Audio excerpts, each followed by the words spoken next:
그때 스데반의 일로 일어난 환란으로 말미암아 흩어진 자들이 베니게와 구브로와 안디옥까지 이르러 유대인에게만 말씀을 전하는데 그 중에 구브로와 구레네 몇 사람이 안디옥에 이르러 헬라인에게도 말하여 주 예수를 전파하니 주의 손이 그들과 함께 하시며 수많은 사람들이 믿고 주께 돌아오더라. 아멘.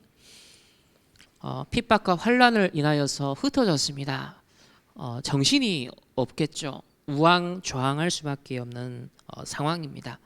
그런데 이 초대교회 70인 제자 중직자들이 흩어지는 그 상황에서 쫓김을 당하는 그 상황에서 정확한 성령 인도를 받고 하나님의 계획을 따라 안디옥에서 이방인 교회를 처음으로 세우게 되어집니다. 오늘 저와 여러분이 남은 자로 순례자로 이제 세 번째가 우리 3강이 70인 정복자의 길이라는 제목으로 우리 함께 말씀을 나누고자 합니다. 우리 서론에서 쭉 하셨던 말씀을 살펴볼 텐데요. 자, 3강은 우리 성도들 특히 중직자들이 계속 좀 심하면 매일 듣도록 해야 한다라고 했습니다. 1강, 2강도 다 중요한데 특별히 이 3강을 말씀하실 때는요. 매일 듣도록 해라. 그런데 영상 공개를 안 하시는데 어떻게 듣도록 합니까? 이거는 목사님들, 선교사님들만 참여를 했단 말이에요. 영상이 돌아다니잖아요. 다행히도 우리 녹취본이 이렇게 전달이 되어서 정리를 했습니다. 그러면 이 3강은 더더욱이나 매일 여러분이 보고 묵상하고 찾아내는 그런 메시지로서 중요성이 있다라는 것이죠. 왜냐하면 우리 선교사님 주변에 우리 충만교회도 자 이런 중직자들이 우리 렘넌트들 평신도 모든 성도들이 70인 제자로서 남은 자고 순례자의 길을 가는데 마지막으로 정복자의 길을 가는 사람들이기 때문에 매일 이 말씀을 따라가야 된다. 방금 읽은 우리 본문 말씀이 바로 중직자의 모습이다. 선교사와 또 본부 메시지를 통해서 이 남은 자, 순례자, 정복자 이 세 가지의 길을 어디서든지 발견할 수 있도록 성도들을 만들어줘라. 우리 렘넌트들이 그 여정을 갈 수 있도록 만들어줘라.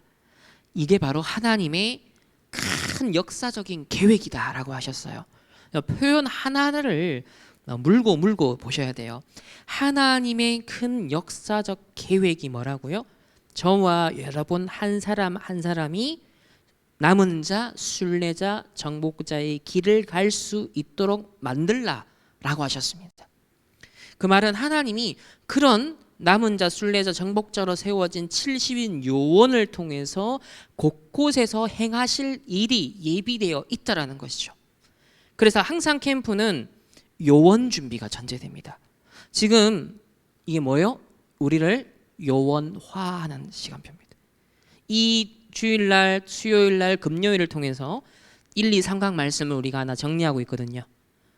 여러분 이 정리한 걸 바탕으로 계속 묵상하시면서 기도 제목들을 찾아내셔야 되는데 이게 무슨 시간이다? 70인 제자로 부름을 받긴 받았는데 이제 군 입대한다고 해서 바로 전투 나가서 싸울 수 있지 않습니다. 몇 주 동안 연습을 하고 훈련을 받아야 돼요. 또 정기적으로 또 훈련을 해야 됩니다. 마찬가지로 저와 여러분이 영적 군사로 부름 받았지만 소집하셨지만 70인 요원으로 부르셨지만 훈련이 필요해요. 70인 제자가 뭔지 무슨 일을 해야 되는지 하나님이 이것을 위해 무엇을 준비하시고 지금 실행하려고 하시는지 그것을 말씀을 통해서 우리가 하나하나 지금 확인하는 중에 있는 것입니다. 자, 그러면 지금까지 우리의 싸움은 사탄과의 싸움이다, 세상과의 싸움이다 라고 많이 얘기해 왔다. 자, 기초적으로는 근본적으로 맞는 얘기다. 자, 근데 더 정말 따지면 사탄은 이미 십자가에서 그리스도께서 권세를 다 꺾었지 않냐. 그 사단은 끝난 것이다. 머리가 깨졌다. 세상은 이미 사단의 종로로 타며 12가지 문제 중에 이미 죽었지 않냐. 근데 무슨 세상과 싸우느냐. 그러니까 우리가 그냥 의뢰이 쓰는 표현이지만 조금 더 엄밀하게 오늘 정복자의 길을 가야 되기 때문에 조금 체크할 필요가 있는데요. 자, 구원은요, 영원히 한 번 구원은 영원히 변치 않습니다. 그런데 또 신학적으로 이걸 잘못 해석해서 구원받은 이후로 우리가 또 의를 행해야 된다. 그래야 끝까지 가봐야 우리가 구원받았는지 안 받았는지 알 수 있다라는 그런 신학 논쟁은 계속되어 왔는데, 자칫 잘못하면 우리 자신이 의를 만들어내는 경우가 나온다. 또 반대로 굉장히 소극적인 부분도 있는데, 자칫 잘못하면 매일 사단과 싸우고 생각과 내가 싸워야 되고 내 자신과 싸워야 되고, 자, 이런 식의 어떤 강박에 갇혀서도 안 된다는 거예요. 분명 사단과의 영적 싸움이고 우리가 하늘과 땅의 모든 권세를 가지고 우리가 함께 하시면서 이 영적 싸움을 하도록 하셨습니다. 명령하셨잖아요. 자, 그런데 여기서 말하는 것은 막 맨날 사단 싸움이다, 맨날 내 생각과 싸움이다, 나와의 싸움이다 라고 하면서 맞는데 그 수준에 머물면 안 된다는 겁니다. 우리가 항상 포럼할 때 들어보면 내 창세기 3장, 6장, 11장 포럼 하거든요. 맞는 얘기예요. 자, 그리스도가 끝내셨잖아요. 끝난 포럼이 돼야 되는데 후회하는 포럼만 하는 거예요. 무슨 말인지 아시겠죠? 끝난 건데, 그러면 내가 속았으면 그리스도가 끝낸 것에 대한 승리를 딱 잡고 일어나서 그것을 누려야 되거든요. 근데 자꾸 내가 당한 걸 포럼하는 거예요. 내가 놓친 거, 속은 것만 포럼하고 있다는 거예요. 그러니까 거기에만 머무는 신앙생활을 지금 자꾸 한다는 겁니다. 그러니까 우리 이 다락방 복음 알기 전에 우리 기존 교회 이제 생활을 저도 했었고, 한동대나 또 영국에서도 이제 기존 교회 제가 1년간 또 있었잖아요. 가보면 항상 복음도 선명하지 않은 상태에서 기도의 패턴이 맨날 똑같아요.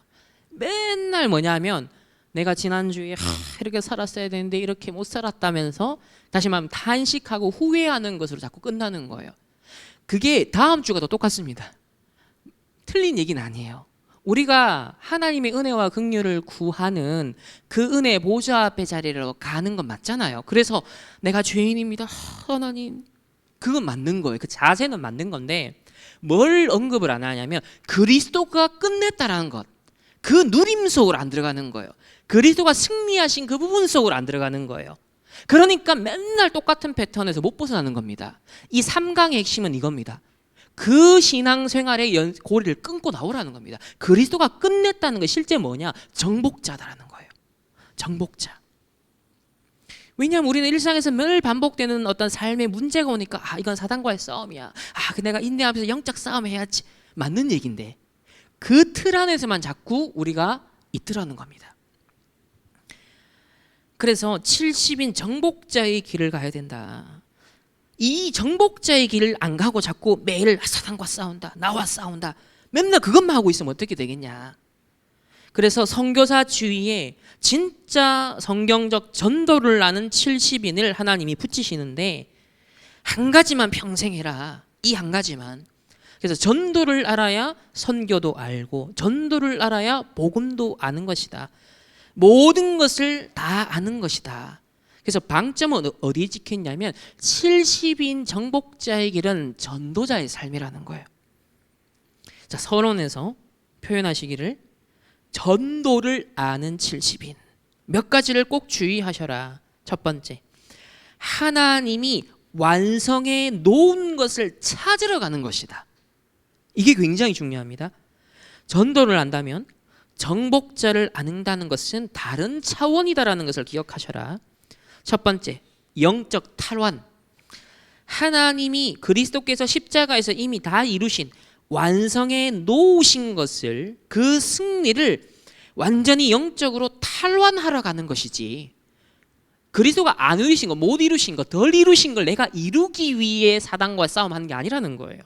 우리가 가정 가문의 영적 문제, 여러 가지 사단과 죄와의 싸움 하다 보면 자칫 잘못하면 해결이 안 된 것과 내가 뭔가 넘어서기 너무 힘든 불가능한 그 무엇과 내가 사투하는 것처럼 착각하고 있다는 겁니다. 그게 아니라는 겁니다.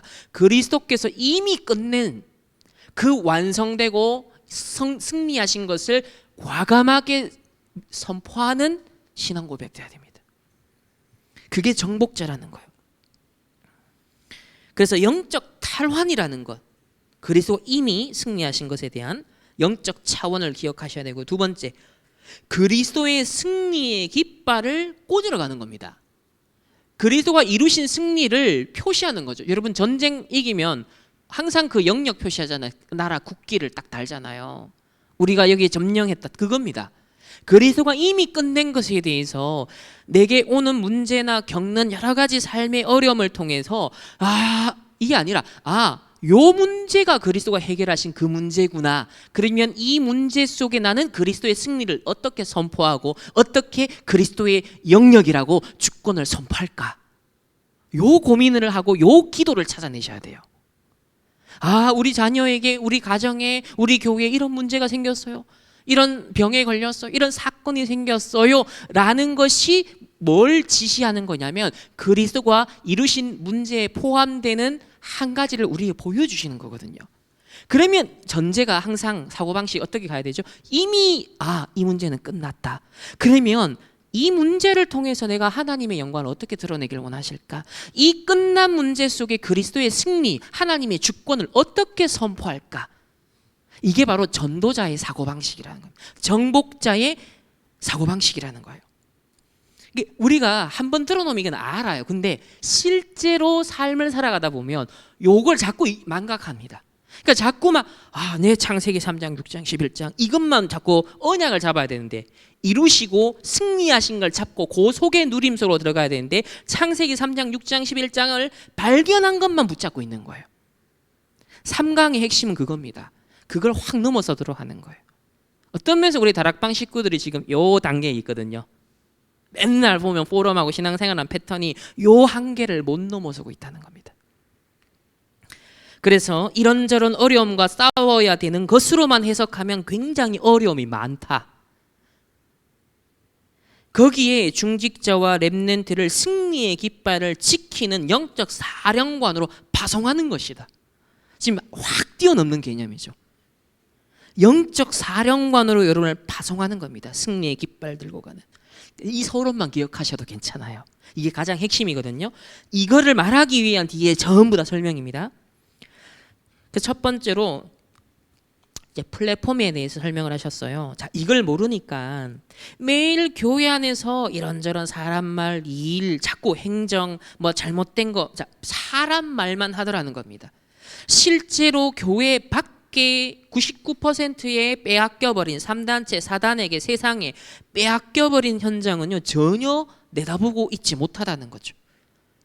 한국 교회는 교회 설립하고 개척하면 즉시 자꾸 어떻게 하면 교회 성장할까, 어떻게 하면 교회 부흥할까, 교회 안에만 관심을 가진다는 거예요. 이게 눈을 못 뜬 것이다.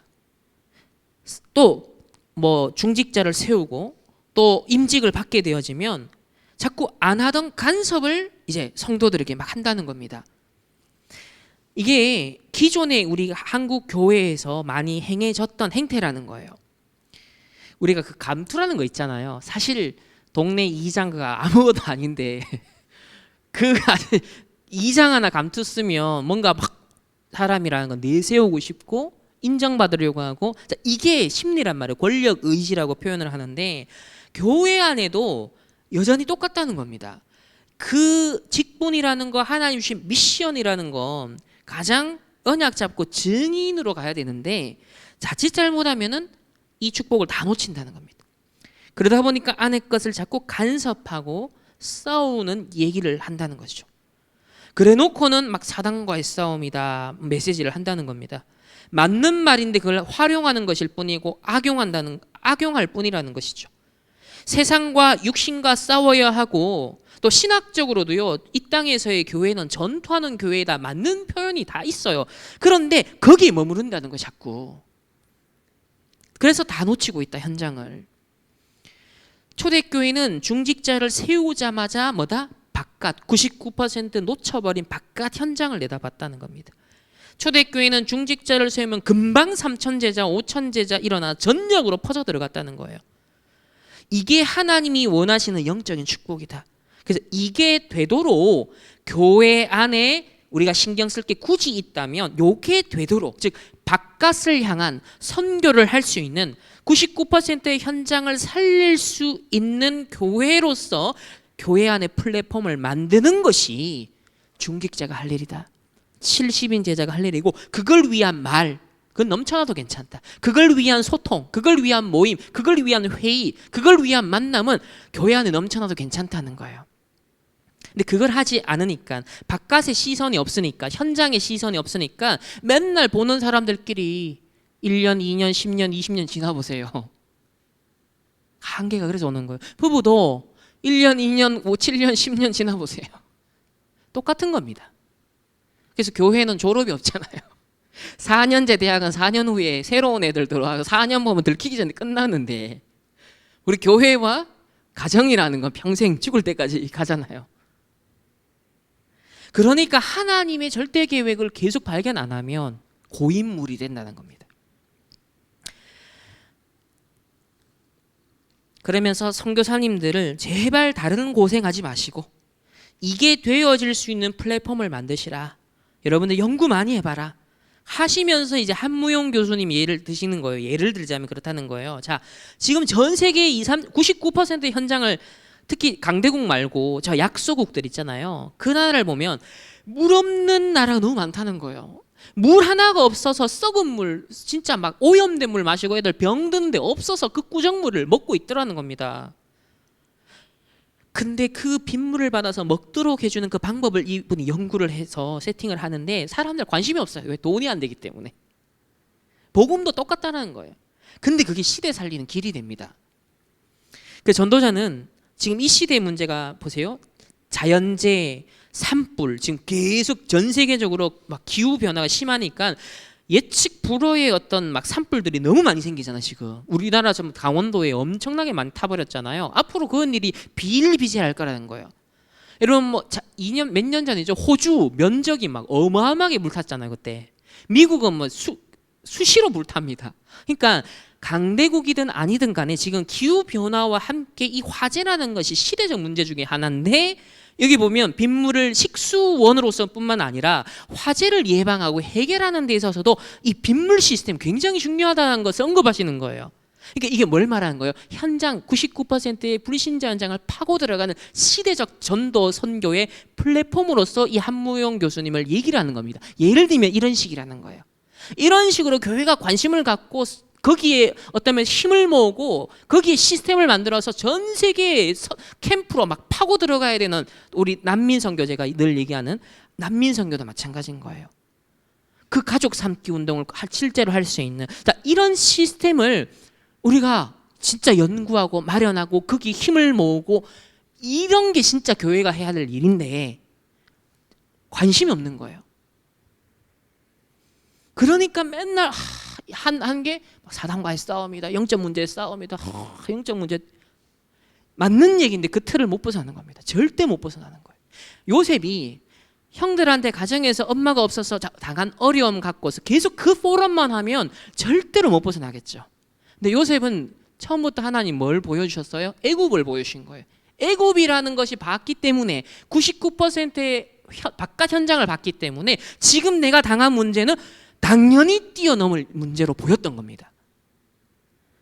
이 초월이 굉장히 중요한 거예요. 여러분의 가정 문제 있습니까? 개인 문제, 자녀 문제 있습니까? 99%의 죽어가는 현장을 하나님 보기를 원하시는 거예요. 거기서 현장을 보고 살리고자 할 때 우리 가정과 후대를 살릴 수 있는 힘을 하나님이 당연히 주실 수밖에 없어요. 그래서 선교사 이런 플랫폼을 못 만들면 이런 걸 할 수 없다. 자꾸 안에서만 자꾸 그래서 얘기를 하게 되는 겁니다. 선교사 주위에 이런 전도를 이해한 70인 제자가 나와야 된다. 그럼 교회도, 우리 교회도 마찬가지겠죠. 그 외에는 중요한 게 아무것도 없다. 나머지는 다 따라오기 때문이다. 자, 두 번째, 서론의 두 번째는 70 파수꾼이라고 표현하셨습니다. 이걸 할 수 있도록 이제 70인 요원으로 소집 받은 저와 여러분, 남은 자고 순례자로 부름 받았는데 파수꾼이 되는 것이다. 등대, 파수꾼이 되려니 빛을 발해야 되지 않느냐. 어두컴컴한데 누가 오느냐. 그러니까 빛을 발해야 되고 또 빛을 발하는 이것을 보호해야 되지 않냐. 그러니까 등대를 만들고 불이 비치면 사고 난 사람들이 빨리 그걸 찾아서 오지 않느냐. 교회라는 것은 이런 등대로 세워져야 된다.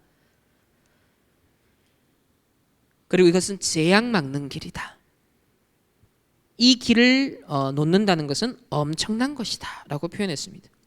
그래서 파수등대, 이걸 보고 파수등대라고 한다. 파수망대라고 한다. 이 망자를 넣은 이유는 보는 것이기 때문에. 뭘 주목한다?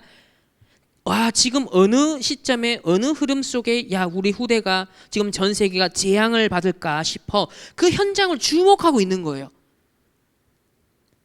베드로와 요한이 안전뱅이 그 지역에 그 빈 곳에 주목하여 본 것처럼 파수꾼은 지금 전 세계와 국가와 민족과 시대와 이 지역의 빈 곳에 재앙과 영적 문제, 사단의 역사 이거를 보는 겁니다. 그리고 다른 사람이 또 이 망대를 쳐다보고 올 수 있도록 하는 것, 이게 전도다. 세 번째는 70 영적 소통이라고 표현했습니다.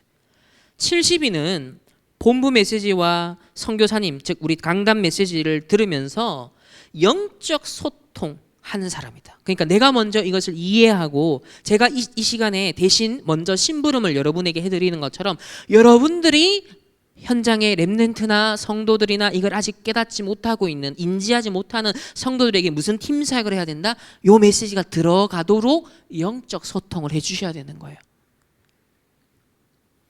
영적 소통이라는 것은 요셉이 애굽에 갔는데 이스라엘 사람들이 전혀 모르는 것, 또 애굽 사람이 정작 애굽에 대해서 전혀 모르는 것을 알고 말한 바로 그 소통을 말하는 거예요.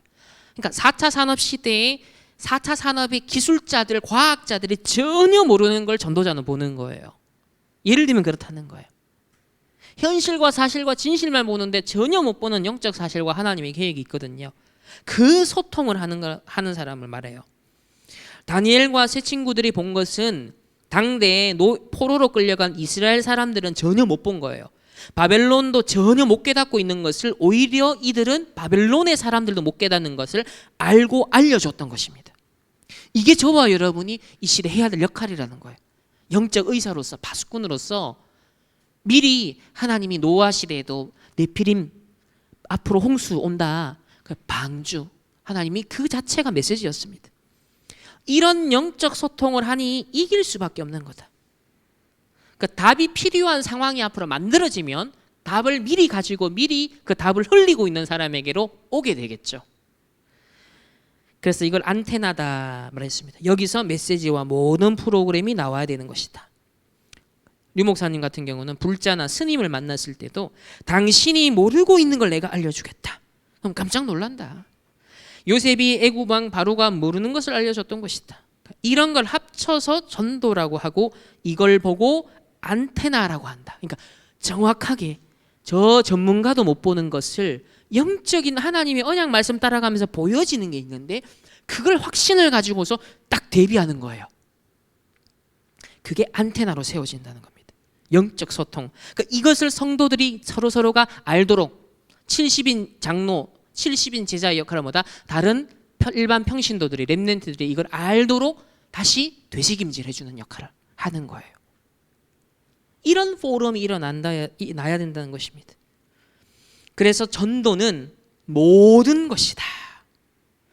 중직자 70명이 동시에 안 일어나도 괜찮다. 한 명이 일어나도 괜찮다. 한 명이 일어나도 일단 이 부분을 알려줘야 된다. 첫 번째로 절대 주권. 전도는 하나님의 절대 주권에 있어서 제1순위다. 절대 주권을 믿는 사람은 하나님의 계획을 찾으려고 하기 때문에 시험 들지 않는다. 이런 70인이 일어나서 선교사니에 손발이 되어야 된다. 두 번째는 전도는 하나님의 절대 계획 속에서 나오는 것이다. 하나님의 절대 계획을 알기 때문에 사람의 소리에 좌우되거나 흔들리지 않는다. 세 번째는 이때부터 하나님의 절대 언약이 나오는데 이래야 교회의 가치도 알고 우리 강단의 설교가 뭔지도 비로소 알게 되는 것이다. 그렇지 않으면 설교가 왜 중요한지, 왜 좋은지, 왜 따라가야 되는지, 왜 집중해야 되는지 모른다는 거예요. 네 번째는 절대 언약을 따라서 절대 여정을 갈 때 현장의 가치를 알게 된다. 자칫 구원 없는 불교보다, 만약에 이걸 놓친다면 구원이 없는 불교보다 우리가 못하게 된다는 거예요. 기독교가. 불교에서는 일단 뭘 가르칩니까?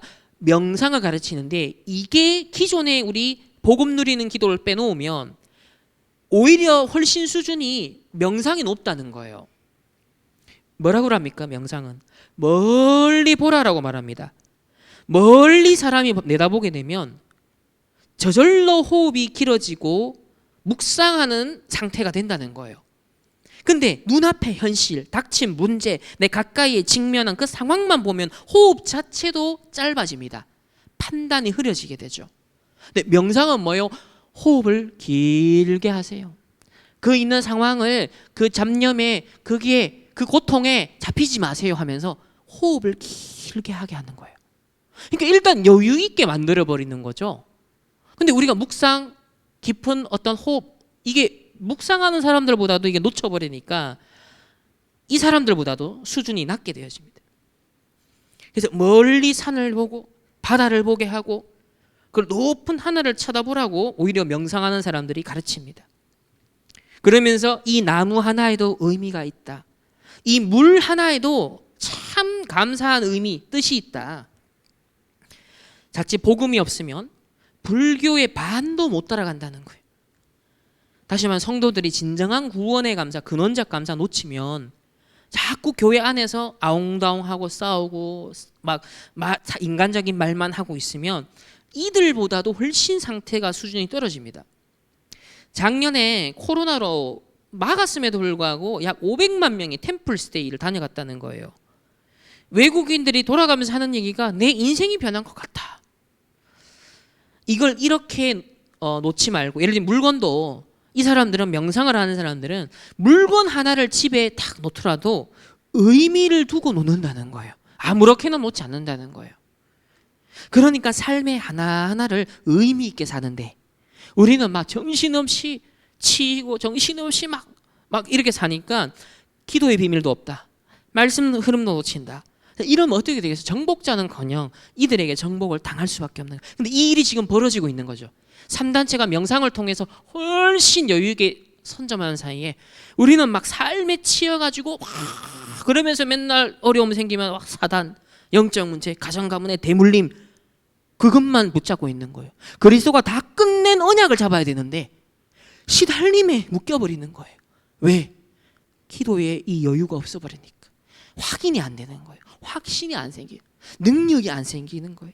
그런데 명상하는 사람들이 오히려 앞서간다는 겁니다. 그러니까 현장의 가치를 오히려 그들은 물건 하나에도, 사물 하나에도 의미를 찾는 그들이 오히려 현장의 가치를 더 발견하니까 그걸 시를 써보니까 사람들이 열광하는 거예요. 우리는 감히 창조주 하나님을 믿고 그 창조하신 하나님이 주인 되시는 그 모든 그분이 이루신 것에 대한 하나하나에 우리는 감사를 찾고 의미를 찾고 중요한 깨달음을 누릴 수 있음에도 불구하고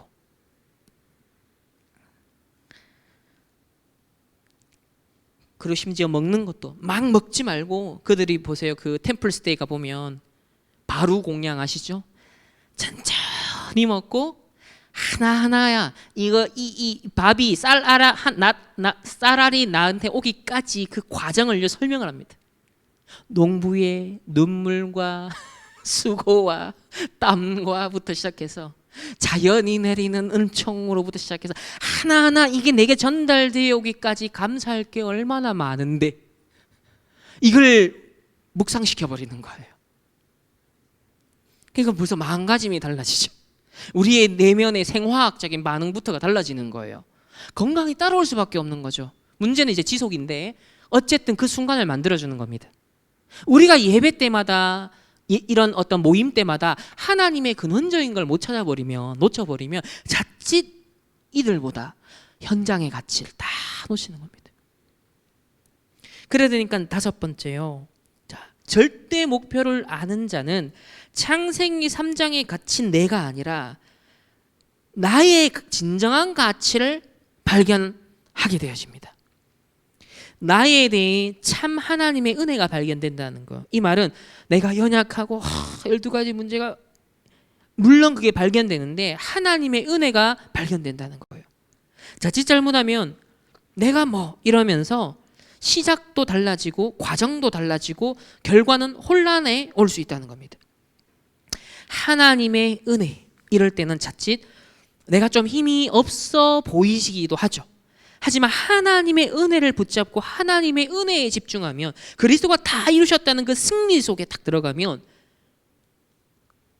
과정도 달라지고 결과는 어마어마해진다는 거예요.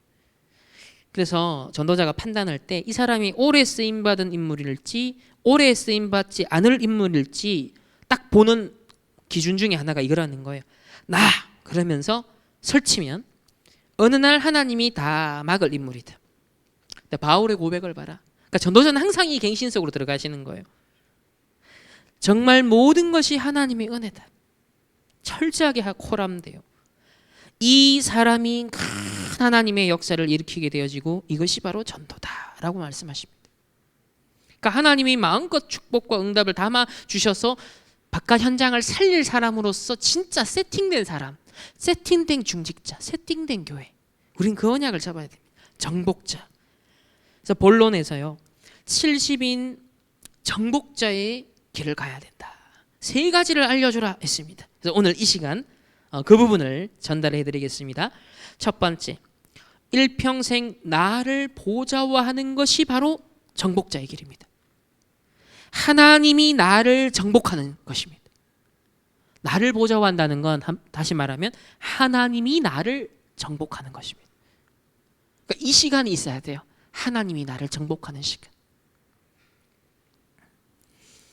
첫 번째는 시작인데요. 성삼위 하나님과 보좌의 축복 9가지 3시대, 이 393으로 나를 보좌화하는 것으로부터가 일단 시작이다. 그래서 우리가 지금 이거 계속 말하고 있는 거죠. 시작. 그리고 과정은 with 임마누엘 원네스다. 우리 1강, 2강 말씀을 쭉 관통하면서도 70인 중직자가, 70인 제자가 가장 누려야 될 실제적인 과정은 이거라 그랬죠. with 임마누엘 원네스다. 자, 이거 아니면 절대로 안 된다. 특히 외국에 나온 사람들은요, 한국에 남아있는 사람들보다 눈을 더 뜬 사람들 아니냐.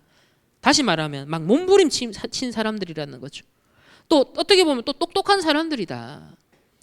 또 우리나라가 살기 어려워서 빠져나간 사람들도 있고, 또 더 특별한 비전을 가지고 세계화를 하기 위해 도전하러 간 사람들이기도 하다. 그런데 문제는 이거라는 거예요.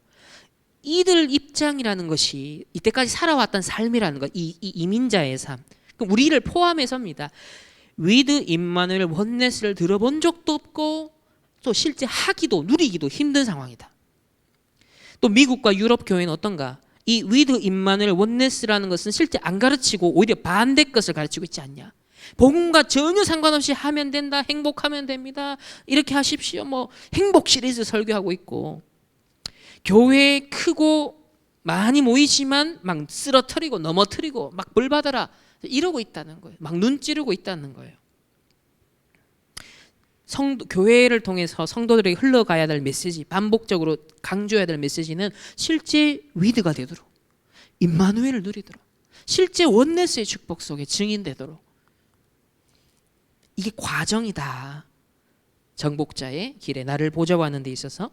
세 번째는 결과는, 자, 결과를 지금 안 왔지만 지금 알게 해줘라고 했어요. 결과를 지금 미리 알게 해줘야 되는데, 진정한 정복은 하나님이 주신 오직 유일성 재창조다. 이게 잡혀야 사업이 진짜 된다. 이때부터는 여러분들이 그 사업터에 안 가도 될 정도로 돌아가도록 시스템이 딱 만들어진다는 거예요. 선교사가, 목회자가 자, 성도들에게, 70인 제자들에게 이걸 안 가르쳐주면 가르쳐줄 사람이 없지 않느냐. 그래서 이 3강, 요번에 1, 2, 3강 특징이 뭐냐면 이거 꼭 전달 안 하면 안 된다는 식으로 계속 얘기를 하세요. 그래서 제가 정리하면서도 이거는 한꺼번에 짧게 얘기하는 것보다는 하나하나씩 진짜 거의 원본의 맥락을 그대로 살려서 전달을 해드려야겠다. 자, 그래서 먼저 여러분이 눈뜨게 만들어 줘야겠고요. 또 진짜 명품은 미리 다 팔려버리고 예약 다 되어버린다. 산업인이 이렇게 되려면 오직 율성 재창조, 오직 이게 only죠. 그 다음에 hours라고 하는데 o는 only, uniqueness고요. 그리고 u는 이제 uniqueness고요. 그 다음에 r은 recreation입니다. 오직 율성 재창조. 유 목사님은 다락방 이 전략은 성경에 있는 걸 찾아낸 것이다. 성경과 내가 안 맞다라는 것은 사실상 실패한 것이다. 그래서 성경은 성삼위 하나님이 영원 전부터 영원까지 나와 함께 하시겠다라고 말씀하는 거 아니냐. 그러니까 이 성경과 내가 안 맞으면 당연히 내가 실패하는 게 맞죠. 하나님이 나와 함께 하시겠다는데 그걸 부정하고 그걸 안 누리면, 그러니까 하나님이 이 모양 저 모양으로 함께 하신 증인들을 담아놨는 게 이 7명의 렘넌트 이야기고 신구약 얘기지 않습니까? 예수님이 이 땅에 오신 것도 직접 함께 하기 위해서 이제는 가시고 내주하겠다 성령을 보내셨잖아요. 그러니까 함께가 키워드라는 겁니다. 두 번째는 나를 보좌하고 나면, 일해놓고 나면 남을 정복하러 가는 게 아니라 현장을 또 보좌화하는 것이 바로 정복의 길이다. 기억해야 될 것은 현장은 3가지 나라가 있다. 먼저 세상 나라가 있죠. 여러분 눈앞에 펼쳐지는 현실들. 이 세상 나라를 근데 보이지 않게 누가 장악했냐? 사단의 나라다. 우리는 성령 충만을 제대로 이해하지 못하는 사이에 에베소서 2장 2절에 공중 권세 잡은 자, 2장 6절에는 하늘의 악한 영들이 사로잡고 역사하고 있다. 그래서 하나님의 나라와 보좌로서 이 현장을 보좌화해야 된다. 두 번째는 이제 우리는 7대의 여정을 가야 된다. 현장에서 성삼위 하나님이 인도하시는 여정이다. 그 속에 10가지 비밀이 있고, 지금 핵심 메시지 흐름을 잘 타세요. 핵심과 산업상교와 우리 렘넌트 전도와 그리고 우리 그 흩어진 제자들 토요일날 나오는 메시지가 요거를 지금 하나하나씩 알리고 계시잖아. 지금 하나하나씩 10가지 비밀, 지금 10가지 비밀이 진행되고 있습니다.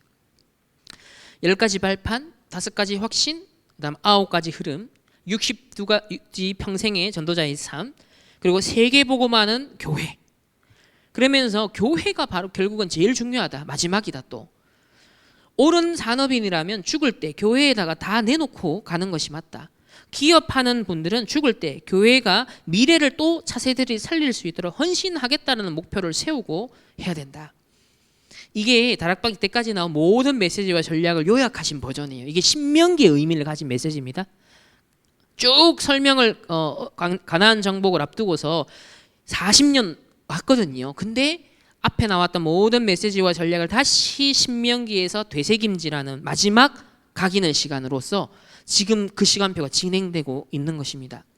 세 번째는 보좌화의 타임입니다. 성삼위 하나님과 함께 반드시 나오는 타임이 사자, 천사, 군대 이렇게 표현되는데, 자, 이걸 안 믿는 사람은 영적인 걸 안 믿는다는 건데 깜깜한 얘기다. 그 사람들에게 다윗은 말씀을 이루는 너희 천사요, 하나님의 뜻을 이루는 너희 천군이요, 성삼위 하나님이 임재하는 곳에 역사하고 있는 너희요 라고 이걸 딱 고백합니다. 굉장히 중요한 현장을 보좌화하는 단어들이다. 오늘 언약을 여러분이 정확하게 잡는 순간, 오늘 이 시간 지금 하나님이 여러분의 선교지에, 목회 현장에, 산업 현장에, 가정 현장에 이렇게 역사하신다는 걸 믿어야 된다. 다니엘이요, 이걸 진짜 믿고 기도하려고 엎드리는 첫날부터 하나님 파송했다 했거든요. 천사를. 바로 그 타임을 말한다. 히스기야가 계속 잔머리 쓰다가 결국 다 실패하잖아요. 결국 안 되니까 두 손 두 발 다 들고 어디 해요? 벽 앞에 서서 하나님 앞에 무릎 꿇는 순간 하나님 천사를 보냅니다. 그 타임을 말해요. 저와 여러분이 바로 그 타임을 하나님 원하십니다. 나에게 한계가 왔으면, 문제가 있습니까? 그 타임입니다. 하나님 앞에 무릎 꿇는 보좌화의 타임입니다. 왜 사단 얘기합니까? 라고 다락방은 자꾸 얘기합니까? 질문하는데, 이런 악령의 역사 안 믿는데 성령, 영혼, 하나님, 천국 어떻게 믿겠냐? 그러면 선교사나 목사, 예배, 교회 이런 것도 아무 필요가 없는 거 아니냐? 그래서 이런 보좌라는 어마어마한 영적 세계, 이걸 누리는 타임, 현장을 보좌화하라. 세 번째, 마지막으로 교회를 보좌화하라. 교회를 보좌화하는 것은 세 가지 작품을 만드는 것이다. 앞으로는 이거 안 하면 절대 안 된다. 첫 번째, 237 나라 5천 종족이 올 수 있는 24 시스템을 가지고 있어야 된다. 대면 비대면으로. 그래서 이거 관련돼서 할 수 있는 자료를 지금 본부에서 만들고 있다. 치유 24 시스템. 그래서 자료 정리 중이다. 또 렘넌트 살리는 서밋 24 시스템. 결국 세 가지 뜰이 있는 교회를 말하는 것이겠죠. 하나님이 이 세 가지가 없는 제1, 2, 3 성전을 무너뜨렸다. 이방인의 뜰에서 장사하고 있었고, 기도의 뜰에서는 동전 짐승을 바꾸고, 아이들은 돈이 안 되기 때문에 아이들의 뜰 자체도 없애버렸다. 그래서 또 한무용 교수님 얘기를 하시는데요. 오지에 물이 없어서 병드는 나라 빗물 받아 먹게 하는 게 너무 중요한데 돈이 안 되니까 사람들이 붙질 않는다는 거예요. 그래서 자기가 한다는 거예요. 노바디. 앞으로 교회가 바로 이런 걸 안 하면 살아남지 못한다. 시대적 요청인데 사람들이 간구하고 못 보고 놓치고 있는 것. 그거를 교회는 대비하고 세팅하고 있어야 되는 거예요. 그럼 포문이 열릴 때는 진짜 그게 전도와 선교의 기회가 되기 때문에. 그 전도자가 당신의 남은 사명은 이거라는 거예요. 왜? 차세대들이 앞으로 펼쳐나갈 전도운동을 위한 발판을 지금 준비하고 계시는데, 여기에 대한 자료, 정확한 자료와 메시지를 해야 되기 때문에 나는 이걸 마지막 작품으로 만들고 있다. 결론입니다. 선교지에 또 우리 충만교회 산업인들에게, 중직자들에게 알려줘라. 다른 것으로는 안 된다. 첫 번째, 보좌의 능력으로 나의 업을 최고로 만들라. 겨우 밥 먹다가 그냥 갈 사람, 죽을 사람은 신경 안 써도 된다. 그러나 나는 진짜 세계복음 하겠다 라는 사람은 그렇게 하면 안 된다는 거예요. 보좌의 능력으로 나의 업을 최고로 만들라. 두 번째는 최고의 이 업으로 이제 70인 운동이 일어나게 된다. 그리고 세 번째는 70인 제자운동, 현장운동, 종족운동, 나라운동. 이것은 신명기 6장 4절 9절에 바로 그 신명기 운동이죠. 후대 운동이고요. 미스바 운동이고요. 도단성 운동하는 70인을 키워라. 불임절 운동이고, 갈보리산, 감남산, 마가다락방 운동을 하라.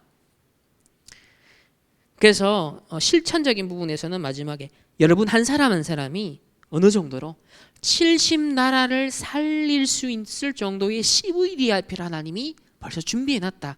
이 CVDIP를 만들라. 말씀과 모든 자료와 책을 활용해서 편집을 시작해라.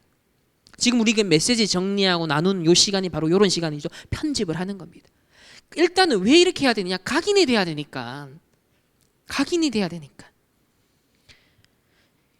그래서 매일 메시지 듣기 실천해라. 기도에 관한 책을 한 페이지씩 읽어라. 호흡에 대한 책을 한 페이지씩 꼭 읽어라. 특히 암 환자들. 왜? 그래야 각인이 된다. 매일 읽어라. 매일 메시지 들으라. 이 어마어마한 하나님의 말씀으로 70나라 살릴 CVDIP가 각인되도록 해라. 여러분, 이게 얼마나 행복한 것인지 모른다. 그 다음에 하나님의 계획이 보이는 설계. 이렇게 편집을 하다 보면 하나님의 이게 시대적 요청이고 계획이구나. 이게 나를 향한, 내 산업을 향한, 우리 교회를 향한, 우리 다락방을 향한 이게 하나님의 계획이구나. 이게 보이는 거예요. 이해가 되는 게 아니라 내게 보이는 거예요. 그 설계가 되는 거 이때부터.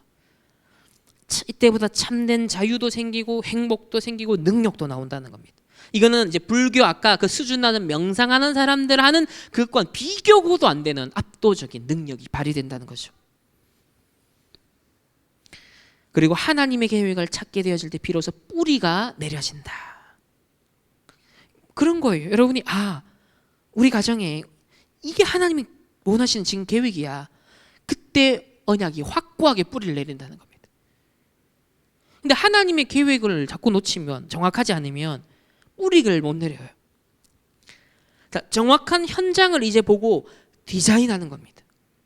현장을 봤다는 것은 완전 내 삶이 된다, 체질이 된다는 걸 의미하죠.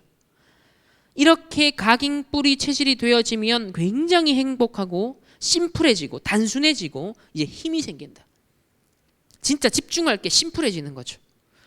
선교사 주위에 이런 70인 제자가 매일 들어야 되는 메시지다. 그래서 오늘 이 자리에 대면 비대면으로 또 나중에 인터넷으로 보게 될 우리 모든 성도님들도요, 매일 들어야 되는 메시지. 특히 3강을 이렇게 표현하셨어요. 1, 2강은 매일 들어야 된다는 얘기를 안 했는데 이 시작부터 마지막 결론에서도 이 메시지는 매일 듣도록 해줘라 라고 표현하셨습니다. 그만한 이유가 있지 않겠습니까? 그럼 여러분 질문하면서 이거를 가지고 가셔서 매일 내가 본다라는 생각을 가지고 다 안 보셔도 한 단락씩만 보는 거예요. 이거 한 단락 보는데 1분도 안 걸리잖아요. 그죠? 그럼 화장실 갈 때 들고 가서 여러분 5분 동안 그냥 딱 보는 겁니다. 그걸 여러분 계속 한번 해보세요. 어마어마한 다른 능력이 나타납니다. 그래서 역사는 하나님이 이루신다. 이 내용이 하나님 말씀과 맞으면 여러분이 따라가는 거다. 칼빈을 따라간 게 아니다. 그가 말했던 성경, 그가 말한 신학이 맞으니까 따라간 거라는 거예요. 그리스도로 끝이 안 나면 계속 헤맨다. 그래서 1강에서 남은 자, 그 뭐다? 그리스도로 일단 먼저 끝내라. 그래야 이게 시작되니까. 일단 그리스도는 모든 걸 끝내고 끝을 보고 여러분들이 남은 자로 시작을 하라. 그러면 순례자, 기도의 행복을 누리고 정복자로서 나와 현장과 교회를 보좌하는, 이제는 이것을 CVVIP로 작품으로, 그래서 내가 당한 어려움을 알고 봤더니 이렇게 어려움 당한 사람이 세상에는 2, 3, 7, 5천 정도 너무 많으니까 거기에 앞선 증인으로 나를 먼저 부르신 것이구나.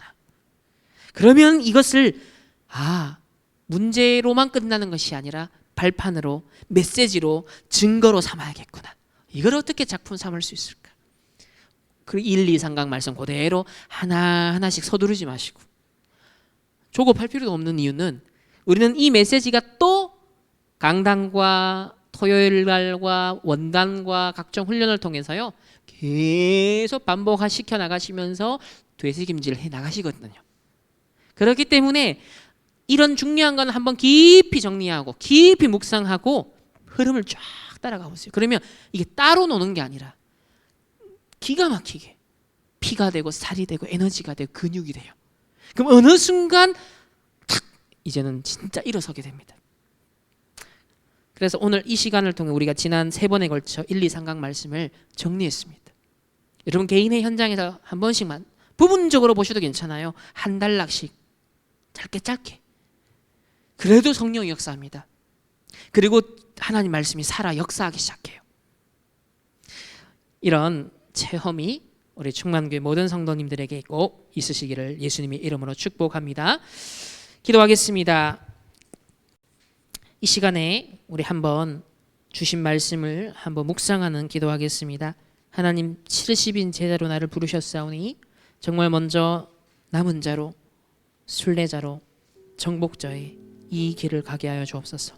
하나님 나는 할 수 없으나 그리스도가 이미 이루신 완성된 그 십자가의 언약, 복음의 언약을 잡고 그리스도의 승리를 누리게 하옵소서. 그리스도가 다 이루신 그 문제를 붙잡고 누리고 빠져있는 것이 아니라 그리스도가 이미 해결한 그리스도의 승리, 그리스도의 복음의 완전, 완성, 다 이루심, 이것을 선포하고 먼저 누리게 하여 주옵소서. 그래서 남은 자로 다 끝낸 자가 되게 하시고, 이제는 인생의 여정이 이런저런 우리에게 문제와 사건과 어려움이 올 때 여정이구나, 과정이구나, 순례자의 길을 내가 가고 있구나. 하나님 나에게 집중의 비밀을 허락하여 주옵소서. 그리고 이제는 정복자의 길을, 저 명상하는 자들이 지금 선점해버린 우리는 그 수준이 아닌데 그들에게 치고 있는 이 상황에 아니라 진짜 나를 보좌하고 현장을 보좌하고 교회를 보좌하는 정복자의 길을 잠잠히 가게 하여 주옵소서. 한 2분 정도 함께 묵상하겠습니다.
기도하겠습니다. 하나님 감사합니다. 우리 이번 주신 선교사 합숙 1, 2, 3강 말씀을 통하여서 꼭 70인 제자들이, 중직자 산업의 렘넌트들이 편집 설계 디자인해야 될 언약의 말씀을 주셨습니다. 남은 자로, 순례자로, 정복자의 길을 가라 하셨습니다. 그리스도께서 이미 다 이루신 복음의 완전한 승리를, 다 완성하신 그리스도의 복음의 완벽한 하나님 이 완성을 믿고 저희들이 이 언약을 따라가기를 원합니다. 하나님, 우리는 힘이 없고 우리는 연약하지만 또 우리에게 이런저런 문제와 고난과 고통과 염려와 근심거리가 닥쳐오지만 이미 그리스도가 다 이루셨음을 확신하며 하나님 앞에 나아가서 하나님이 주신 힘과 하나님 주시는 발판으로 승리하는 정복자들이 되어줄 수 있도록 하나님께서 축복하시고 인도하옵소서. 먼저 나를 보좌하며 현장을 보좌하고 교회를 보좌하는 증인들 될 수 있도록 주님 축복하옵시고, 잠잠히 여호와만 바라보게 하시고, 잠잠히 하나님의 은혜만 묵상하게 하시고, 잠잠히 그리스도께서 다 이루신 승리의 십자가, 완성의 십자가를 누리고 선포하는 자들 되게 하여 주옵소서. 특별히 담임 목사님 또 수진이 치유의 여정 속에 있습니다. 그 시간표가 남은 자의 시간표요, 순례자의 시간표요, 정복자의 준비의 시간표임을 믿으며 하나님의 말씀이 어떻게 역사하는지 하나님의 역사를 보게 하여 주옵소서. 하나님, 모든 치유의 능력은 하나님께 달려 있사오니 하나님의 절대 주권을 믿습니다.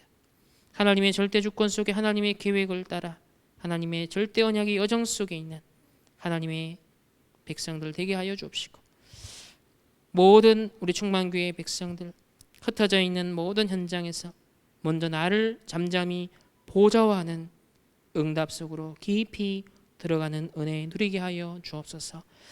내일 우리 핵심 또 우리 산업선교 렘넌트 전도와 흩어진 제자들 말씀이 선포되어질 때 또 전 세계 전국 흩어져 있는 모든 70인 요원들이 이 남은 자, 남는 자, 남을 자, 남길 자로, 순례자로, 정복자로 이 언약의 여정 걸어갈 수 있는 정확한 언약의 말씀이 더욱 편집되고 각인되고 뿌리 내리는 시간 되게 역사하여 주옵소서. 오늘 이 밤도 대면 비대면으로 함께 말씀 정리하고 함께 나눈 모든 주의 백성들, 또 이 시간에 참여하지 못하였사오나 전국 세계 흩어져 있는 우리 하나님의 자녀들에게 하나님 시공간을 초월하여 주의 성령으로 역사하시고 하나님의 나라 임하며 보좌와의 축복이 임하여 흑암 사단막이 틈타지 못하게 하시며 그리스도의 다 이루신 승리의 복음을 담대히 선포하며 누리는 하나님의 백성들 되게 하여 주옵소서. 예배의 축복을 사모하게 하시고 말씀의 운동력 있는 하나님의 역사를 체험하는 하나님의 사람들 되어질 수 있도록 인도하여 주옵시고, 이 위기 시대 앞으로 더 큰 후유증과 재앙 시대가 예고되고 있사오니 하나님, 정말 하나님의 백성들이 더욱 말씀을 사모하며 훈련을 사모하며 이 집중 속에 보좌와의 축복 속에 함께 방주를 타고 누릴 수 있도록 하나님 인도하여 주옵소서.